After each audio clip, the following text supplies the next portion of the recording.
নমস্কাৰ মোৰ এই নতুন ইউটিউব চেনেলটোলৈ আপোনালোক সকলোকে স্বাগতম জনাইছোঁ। মোৰ এই ইউটিউব চেনেলটো খোলাৰ মূল লক্ষ্যটো হৈছে আমি সকলোৱে ভাল শিকোঁ আৰু ভাল শুনো আহক। আৰু আজি মোৰ বিষয়টো হৈছে বিজ্ঞান বনাম অন্ধবিশ্বাস। বিজ্ঞান ভাৰ্চেছ অন্ধবিশ্বাস। বলকচোন আমাৰ আজি ভিডিঅ'টো আৰম্ভ কৰোঁ। আজি যদি আপুনি অসমৰ কৃষক নেতা অখিল গগৈ ডাঙৰীয়াক প্ৰশ্ন কৰে, বোলে ডাঙৰীয়া বৰ্তমান অসমৰ জ্বলন্ত সমস্যা কি? তেখেতে হাত জোকাৰি ক'ব, বৰ্তমান অসমৰ জ্বলন্ত সমস্যা নদীবান্ধ সমস্যা, বিদেশী সমস্যা, নিবনুৱা সমস্যা, কিবা কিবি ক'ব। যদি সমুজ্জ্বল কুমাৰ ভট্টাচাৰ্য ডাঙৰীয়াক সোধা হয় যে ডাঙৰীয়া বৰ্তমান অসমৰ জ্বলন্ত সমস্যা কি? তেখেতে ক'ব নিবনুৱা সমস্যা, বাংলাদেশী সমস্যা, বাংলাদেশ আৰু ভাৰতৰ যিটো আমাৰ মাটিৰ সমস্যা আছে এই সমস্যা, নদীবান্ধ সমস্যা, আৰু কিবা কিবি।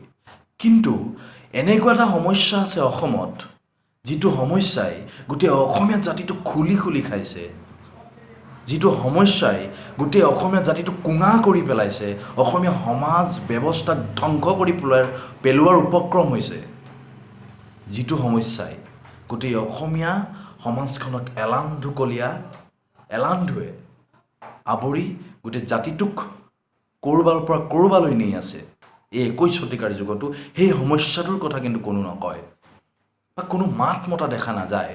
আৰু সেই সমস্যাটো হৈছে অন্ধবিশ্বাস। বিজ্ঞান বনাম অন্ধবিশ্বাস। এতিয়া অন্ধবিশ্বাস মানেনো কি? হেমকোষত উল্লেখ আছে অন্ধবিশ্বাস মানে কি বুলি। যে হেমকোষে কৈছে কোনো যুক্তিসিদ্ধ আৰু বৈজ্ঞানিক ভিত্তি নথকা বিশ্বাস, মানে বিবেচনাহীনভাৱে কৰা কোনো এটা বিশ্বাস। ছুপাৰষ্টিচিয়াছ বিলিফ বুলি ক'ব পাৰি। আৰু বিজ্ঞান হৈছে যুক্তি, প্ৰমাণ, তথ্যৰ ওপৰত প্ৰতিষ্ঠিত এক বিষয়। কিন্তু কথা হ'ল এই অন্ধবিশ্বাসে বিজ্ঞান নামৰ এই বস্তুটো হত্যা কৰিব সদায় বিচাৰি থাকে। ইয়াৰ মাজত এখন ডাঙৰ যুঁজ চলি থাকে। যিদৰে ইণ্ডিয়া আৰু পাকিস্তানৰ মাজত ক্ৰিকেটৰ খেল হয়, যুঁজ হয়, ঠিক তেনেকৈ বিজ্ঞান আৰু অন্ধবিশ্বাসৰ মাজত সদায় যুঁজ হৈ থাকে।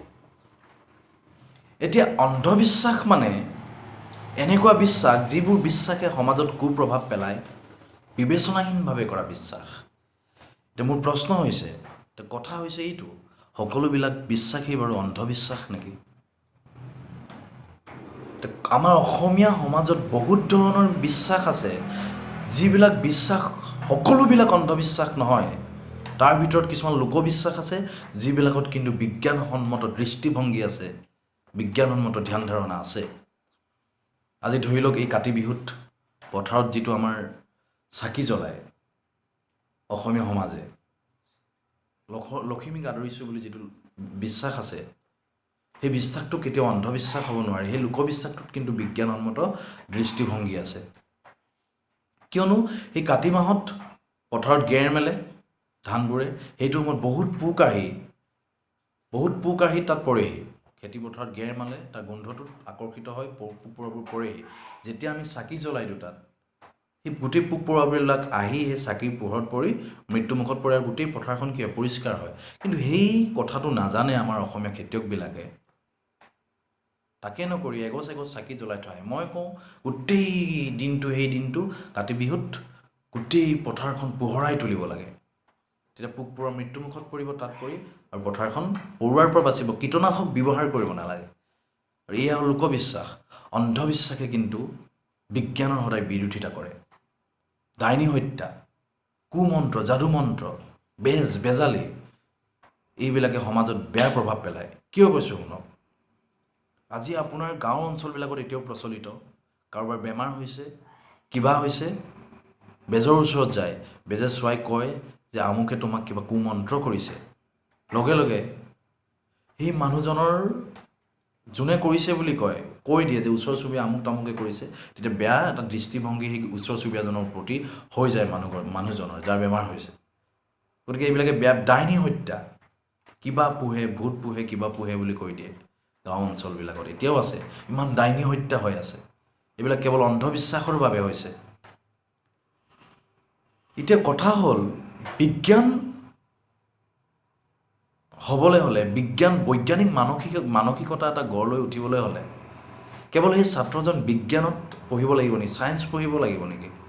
কেৱল ছায়েন্সত পঢ়া ল'ৰা এজনে বৈজ্ঞানিক মানসিকতা গঢ় লৈ উঠিব পাৰে নেকি? নহয়।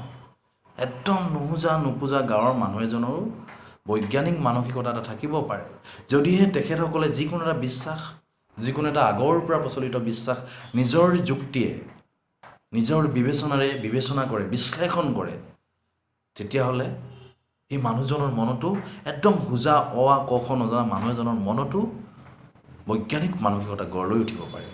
গতিকে বিজ্ঞান আৰু বৈজ্ঞানিক মানসিকতাৰ মাজত পাৰ্থক্য আছে।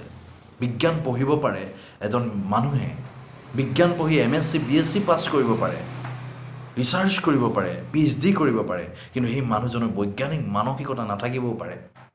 কিন্তু গাঁও অঞ্চলত বাস কৰা সোজা নপঢ়া নুশুনা অস্বাক্ষৰ মানুহ এজনৰ মনত কিন্তু বৈজ্ঞানিক মানসিকতা থাকিব পাৰে। প্ৰয়োজন মাত্ৰ যুক্তিৰে, মাত্ৰ বিবেচনা কৰি চোৱা, যুক্তিৰে বিশ্লেষণ কৰি চোৱা। গতিকে বিজ্ঞান আৰু অন্ধবিশ্বাসৰ যুঁজটো চলি আছে, আজিৰ পৰা 1000 বছৰ আগতো চলিছিল, আজিৰ পৰা 100 বছৰ পিছতো চলি থাকিব। কিন্তু অৱশেষত দেখা যাব যে এদিন বিজ্ঞানই জয়ী হ'ব, অন্ধবিশ্বাস হাৰিব। এইটোৰ কাৰণেই বৈজ্ঞানিকে কেতিয়াও কোনো এটা কথা প্ৰমাণৰ অবিহনে নকয়, যুক্তিৰ অবিহনে নকয়। যিকোনো এটা কথা তেখেতসকলে যুক্তিৰে কয়, প্ৰমাণেৰে কয়, তথ্যসহ কয়। কিন্তু অন্ধবিশ্বাসে কেৱল বিশ্বাসে আদিমূল, মানিলে ধান নামানিলে পতান, এইবিলাক অবিজ্ঞানসন্মত কথাৰে মানুহক উদ্বুদ্ধ কৰিব বিচাৰে, কিন্তু এইবিলাক বেছি দিন নীতিকে। এতিয়া প্ৰশ্ন হ'ল,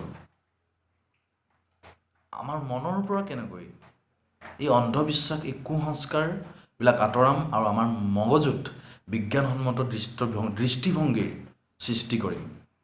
অইন একো নালাগে, আমি যিকোনো এটা কথা প্ৰমাণসহ বিশ্লেষণে, যুক্তিৰে আমি বিবেচনা কৰি চাব লাগিব, বা আমাৰ পুৰণা যিবিলাক মানুহ, আমাৰ আইতা, ককা, দেউতা, মা, এইবিলাকক আমি যিকোনো এটা কথা প্ৰমাণসহ বুজাব লাগিব। আজি ধৰি লওক 3 Idiots চিনেমাখন, মই আইতা এজনীক, আমাৰ 80 বছৰীয়া আইতা এজনীক 3 Idiots চিনেমাখন ব্লেক এণ্ড হোৱাইট TV এটা লগাই দিছোঁ। লগে লগে আইতাগৰাকীয়ে ভাবিব যে এইখন আমাৰ সেই তাহানি যুগৰে cinema, black and white TV চাইছে, ভাবিবই এইটো তেখেতৰ বিশ্বাস। কিন্তু সেই বিশ্বাসত কোনো যুক্তি নাই। যদিহে আমি সেই 3 Idiots চিনেমাখন এটা HD ভাল LED TVত লগাই দিওঁ, ভাল কালাৰ TV এটা লগাই দিওঁ, লগে লগে আইতাই ভাবিব এইটো যে আমাৰ দিনৰ চিনেমা নহয়, এইটো এতিয়াৰ চিনেমা। গতিকে লগে লগে আইতাৰ এই বিশ্বাস, এই অন্ধবিশ্বাসটো নাইকিয়া হৈ যাব।